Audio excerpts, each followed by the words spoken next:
A terrifying journey to the end of the universe. Can we, as a civilization, hope to one day travel to far-off star systems, considering that even light, the fastest thing in the universe, takes 2.5 million years to travel to the nearest galaxy? It's simple to see why the immensity of the cosmos would forbid such voyages. How exactly will the end of the cosmos manifest itself? In what ways, if any, should we brace ourselves? Please accompany us on this terrifying journey to the end of the cosmos, as humanity may be able to pull off a magnificent trick that would make this accomplishment conceivable. To begin, let's have an overview of the topic. At least 76 billion stars dot the sky, marking the enormity and incomprehensibility of our cosmos, a glimmer of vitality amid the gloom. The number of stars in the universe exceeds the total number of grains of sand on all of Earth's beaches. It's an outrageous number that defies human comprehension. The absurdity of living in a cosmos with so many cosmic markers, yet so few outposts of the concentrated matter, is not lost on me.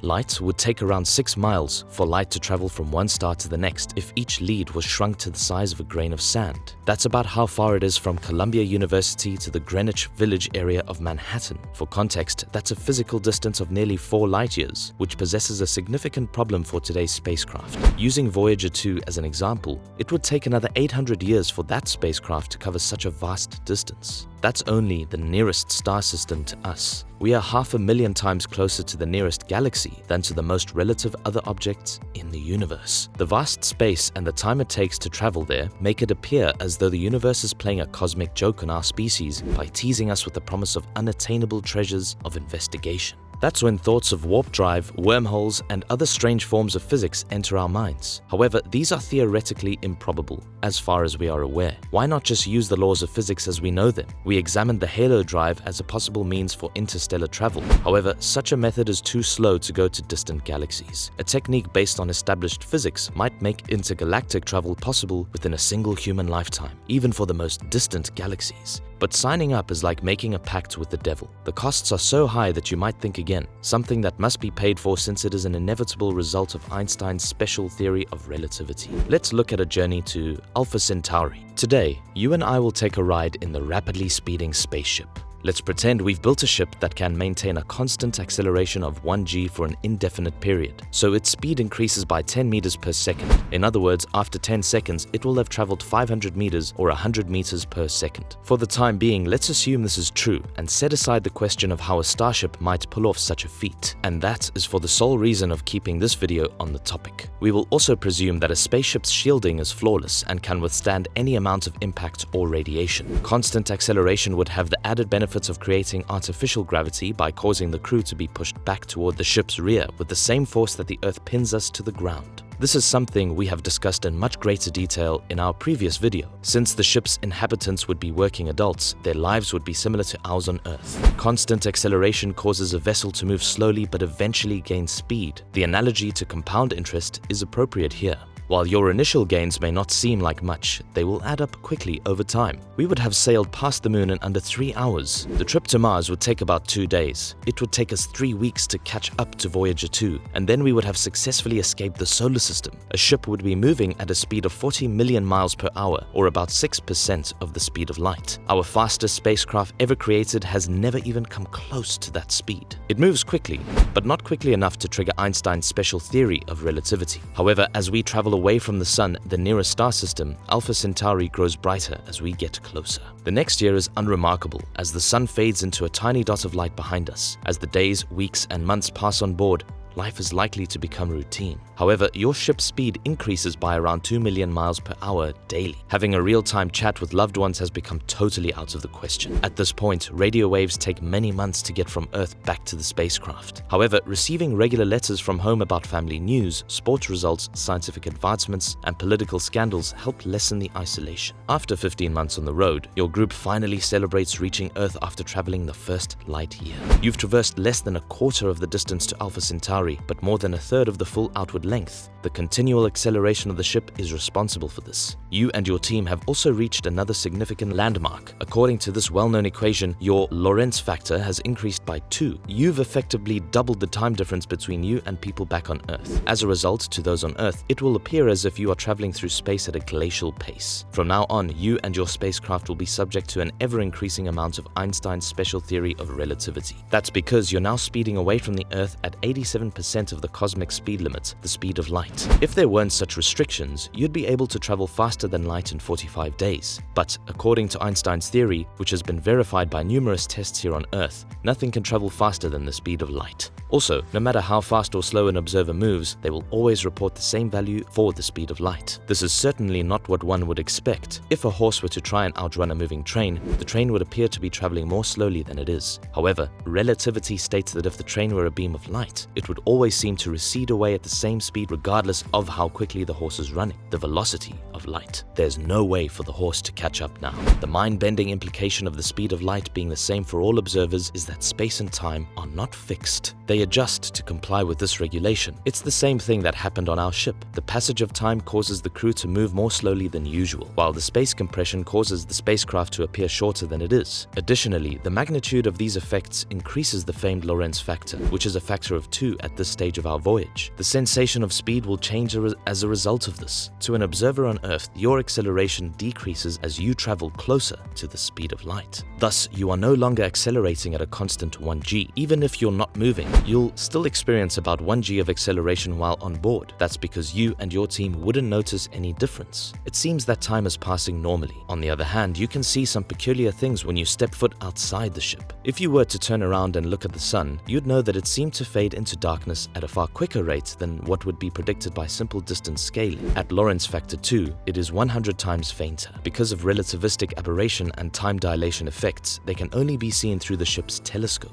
Furthermore, the reddening of sunlight caused by the relativistic shift adds insult to injury. Having become so ruddy from excess fat, its current emission is primarily in the infrared spectrum, which is invisible to the naked sight. However, in front of you, the reverse has taken place. You may now see Alpha Centauri 100 times brighter than you would if you were still. High-energy ultraviolet light currently makes up the bulk of its incoming radiation. Even more so, the stars and constellations in the sky in front of you would appear deformed and warped. The faster you go, the more you feel disconnected from the rest of the universe. But we can't keep speeding up indefinitely. We don't have infinite fuel, and we'll eventually want to slow down, get out of the spacecraft, and reconnect with the rest of the universe. As a result, one strategy is to accelerate your ship around. Turn the boat around halfway through your journey and travel in the opposite direction, accelerating to a stop at some distant location. We should proceed to Alpha Centauri, which is located 4.4 light-years away from Earth. Keep in mind that this denotes a focused beam of light emanating. It would take 4.4 years to travel from Earth to Alpha Centauri. Nonetheless,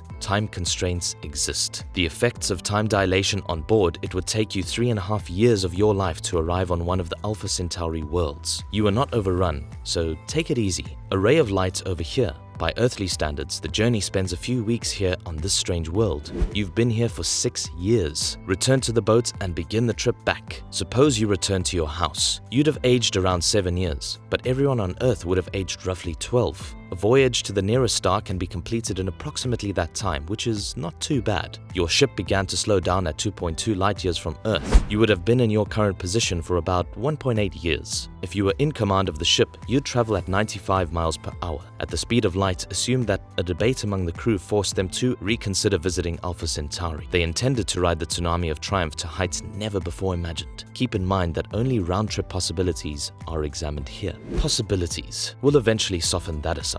Still, for now, any journey is defined as employing a 4-stage procedure: deceleration, acceleration, and inward-outward motion, picking up speed quickly, then slowing down on the way back to the starting point. That being said, consider that it would take the team 7 years to travel to and from Alpha Centauri. In any case, let's broaden our horizons right now. Our sun is in a small region of space, an area with a higher than average concentration of hydrogen gas dubbed the local stuff, spans roughly 30 light-years in diameter. Any vessel that sails to the very edge of this native fluffy would grow 13.4 years older during its journey. When they returned, they would discover that their children had grown more senior than they had anticipated, accumulated those 13.4 years and 50 more, resulting in several unusual reconnection attempts. Even though no one believed me, I knew you'd return. How? Because my father promised me a bike someday. Other than simply leaving town, the gang may have other plans. Regardless, they're likely to vote to keep the nonsense going. The neighborhood bubble represents a broader phenomenon. It contains most of the local filler matter. When traveling through space at only 1G, it will only take the crew 22 years to travel to the edge of the local bubble and back. However, by the time they return to Earth, they would be priceless historical artifacts after 6 centuries. The new developments may make the crew feel alienated and disturbed, change the course of human history over the last 6 centuries. Let's plan a one-way trip out of Orion's spur region of our galaxy's spiral arm. The team would need 31 years to complete the journey. More on Alpha Centauri. The weirdness begins here. Remember that there are 4 stages to your voyage, and you will reach your maximum speed at the end of the acceleration phase. In this case, a trip to the Orion spur's outer edge would entail the first phase of the travel time frame of 8 years for you. However, you and your team have been at this for around 6.5 years. To gaze out at the front window and notice something odd. Halfway through your 7th year on the road, a tiny section of sky, whatever is up ahead, seems to be ablaze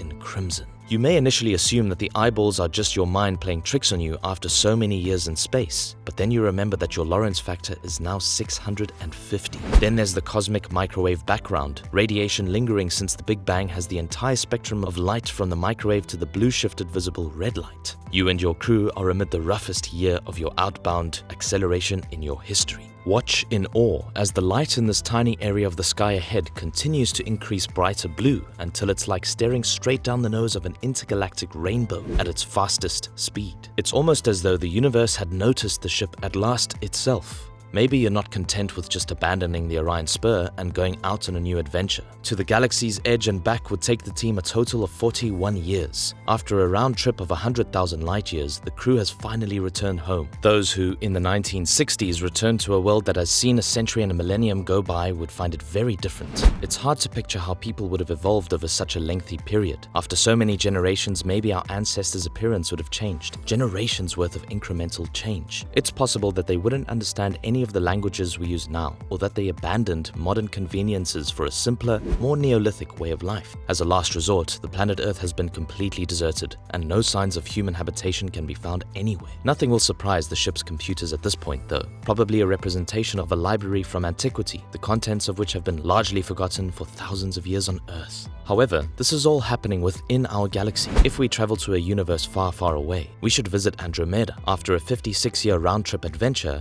you and your crew have finally made it back to Earth. Having seen another galaxy for oneself. On Earth though, 5 million people may not even resemble humans anymore. Many years have passed. Statistically, you and your team are the only ones in the universe. The Earth is more beautiful than ever, even though no humans are left to enjoy it. Biodiversity has virtually returned to pre-human levels. Nature has reclaimed what was always hers, as evidenced by the global recovery of coral reefs and the dissolution of cities and concrete. Should we decide to, if we leave the Andromeda galaxy and travel further into the galaxy, the crew may need life extension devices. The Virgo supercluster has expanded its reach beyond the local group of galaxies, a round-trip journey that would take the crew 67 years. Constellation Virgo dwells in the supercluster of galaxies known as Laniakea, in which thousands upon thousands of galaxies spread over hundreds of millions of light years. As of right now, a return voyage would take you 76 years. Your top speed during that travel will be at a velocity of 0.999999998 times the speed of light, and the Lorentz factor would be 250 million.